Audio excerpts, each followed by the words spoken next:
Skiing under the lights is an experience that many skiers only ever dream of. With only limited locations and highly specific hours, resort-sanctioned night skiing can be difficult to come across, but is it worth seeking out?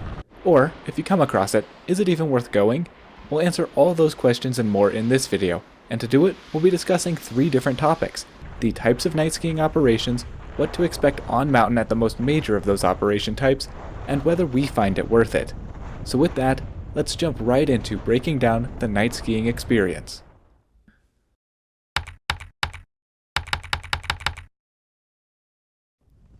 Before we begin, one thing to note is that the weird lighting of night skiing completely screws up GoPro stabilization, in case you're wondering why this footage looks like it was shot by a 3-year-old with an iPad. Alright, now night skiing in principle seems relatively simple. Resorts have lights on certain runs and they spin lifts past when the sun goes down to give access to skiing under that artificial light. However, how this is done varies significantly across different regions of North America. Colorado itself has perfect examples of the many situationally different night skiing operations you might find across the US and Canada. Take Keystone and Steamboat, the only major resorts with night skiing in Colorado. These two have only one lift and a handful of their longest and most prominent trails lit up, and only operate until 7 and 8:30 respectively. They operate only on weekends. This is what you'll find at most big commercial resorts across the continent: extremely limited lifts and trails. The reason behind this is that their night skiing is solely a novelty and typically operated at a loss. They get way more visitation during the day, and they're way too big to light up more than just a few areas. Now take all that and compare it to Echo Mountain. Echo Mountain is small, significantly closer to Denver, and doesn't get nearly as much snowfall as the previous 2 mountains.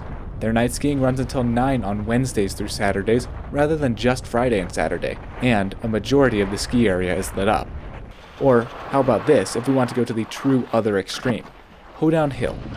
Hoedown Hill is the smallest ski area by far of everything we're discussing. It's by far the closest to a population center, less than an hour from Fort Collins and all of the northern Front Range towns and Denver and its suburbs. It hardly gets any natural snowfall at all. Take a guess what its night skiing operation looks like. Unsurprisingly, Hoedown absolutely lives off of night skiing, so much so that it doesn't even open until 4 p.m. on weekdays. The entirety of that pathetically small hill is lit up.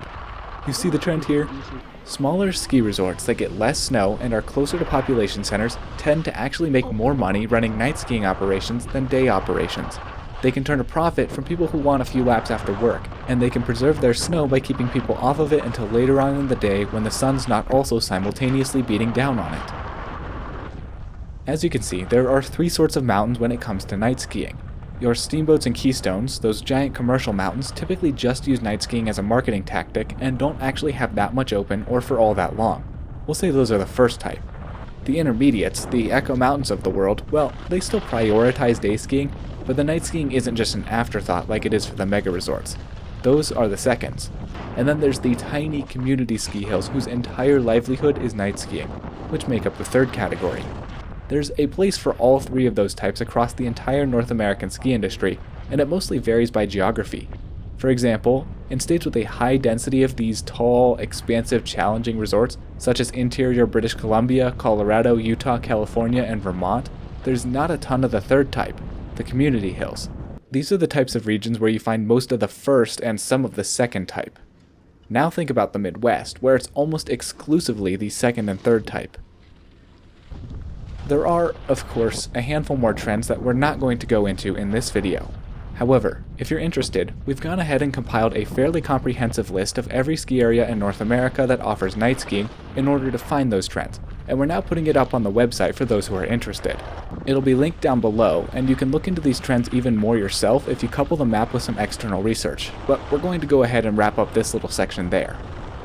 Now, because most of you watching this video are here for the 1st type of night skiing, we're primarily going to emphasize that, with a little bit of discussion of the 2nd type. The 3rd type, just due to its nature, is almost exclusively frequented by those who already know all of this stuff, so we're going to proceed from here with minimal discussion of those types of operations. Let's go ahead and dive into exactly what it's like on the mountain during night skiing at those corporate mountains, and whether it's worth it or not for you. Now, the first thing you ought to know about night skiing is that it is inherently colder than day skiing.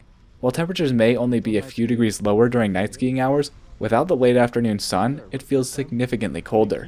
As such, even on warm days, you'll still want to bundle up a little bit extra for night skiing, or else your experience may be ruined by the cold. Something else to consider is weather. Some nights where it's predicted to snow quite a bit, resorts will actually cancel or limit night skiing operations because conditions are getting too dangerous. Night skiing is great on cool, clear, crisp evenings, but night skiing while it's snowing can be another experience entirely, one that many won't necessarily enjoy as much as pure moonlight skiing. And on that topic of moonlight, due to the reflective nature of snow, if it's a clear night, you may actually notice a little bit better lighting than on cloudy nights. Of course, that's more on the topic of lighting than weather, so let's jump to that next. Obviously, night skiing doesn't typically have sunlight. However, most night skiing operations start early enough that you can get out there and make it sunset or twilight skiing, rather than true night skiing. What we've observed at these big mountains with night skiing operations is that there are really two crowds. The first crowd are those who go out right when night skiing opens, typically at 4 or 5, to get the dying rays of the daylight, making it just a touch less difficult to see. And then there's the crowd who's there for the true night skiing, where the only lighting is the artificial lights provided by the resort. For that latter crowd, some resorts do their lighting better than others. For example, Keystone only has lights on one side of the trail and their older, more yellow light, which appears dimmer. Steamboat, on the other hand, has lights on both sides of the trail and they're nice and modern with super bright white light that makes half of the trail look just like in the day. We'll get into this a lot more later, but because the night skiing operations aren't typically very busy, you can typically ski under the lights as much as you want. Now, many people try to counter the low light by not wearing goggles, but this isn't a wise idea. Goggles not only protect your eyes from the sunlight reflecting off of the snow, but they also keep the wind and other objects out of your eyes, protecting them from drying out and potential injury. As such, we would highly recommend still wearing goggles for night skiing. However, you will need a yellow or clear lens in order to be able to see almost anything. Something that has seen an uptick in popularity is wearing a headlamp to provide your own supplemental light, and while we haven't tried it ourselves, we believe that it may not be too bad of an idea either. Of course, all of these measures we just discussed will still not make it as well lit as day skiing, so the biggest takeaway from this entire discussion of lighting should be this: night skiing is much more difficult than day skiing, because for night skiing, you need to be able to feel the snow and react. Regardless of how good the lighting is, you will, to some extent, just have to let your skis go and react to what you feel, rather than what you see in front of you. If that need to react to the snow under your feet almost instantly makes you uncomfortable, start on easier slopes than you would normally ski during the day to get used to the feeling before progressing to the runs of your day ability level. Now, something that can aid with that issue is intermediate grooming. Your standard snowcat operations, in which they go out, till the slopes, and lay that sweet corduroy, mostly happens in the dead of night and early morning. Some resorts with night ops just opt to keep their lit slopes open past 4 until night skiing closes. This means you're just skiing on top of the torn up snow from all of the day skiers, and if it was getting slushy towards the end of the day, that slush may start freezing, making the night runs pretty sketchy and icy, and easy to catch an edge. If it was slushy at the end of the day, but night skiing temperatures dip significantly back below freezing, it may not be the best idea to head out that night.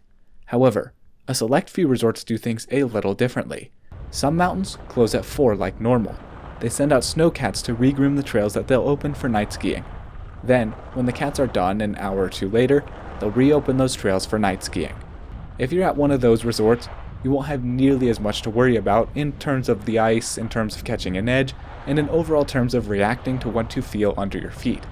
As a whole, we find that intermediate grooming makes a night skiing operation magnitudes better and much more worth checking out.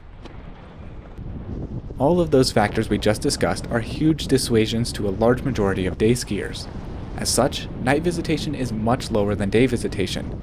Factor the lower visitation in with the necessity for extended lift operations, extended staff hours, potentially extra rounds of grooming, and the need for lights on all the trails, and there's not a huge incentive for resorts to have massive night skiing operations.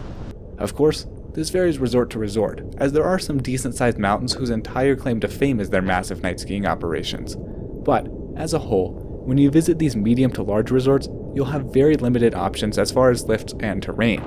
Most will only have one lift and a handful of trails. Almost none have off-piste areas lit, instead only offering the groomers. So if you're intending to go night skiing, beware you're not going to have much variety and choice. If you want much more variety or choice, you should look to the small to medium ski areas, which are fully lit up. at which you can often find a mogul field and some terrain parks in addition to all the groomers.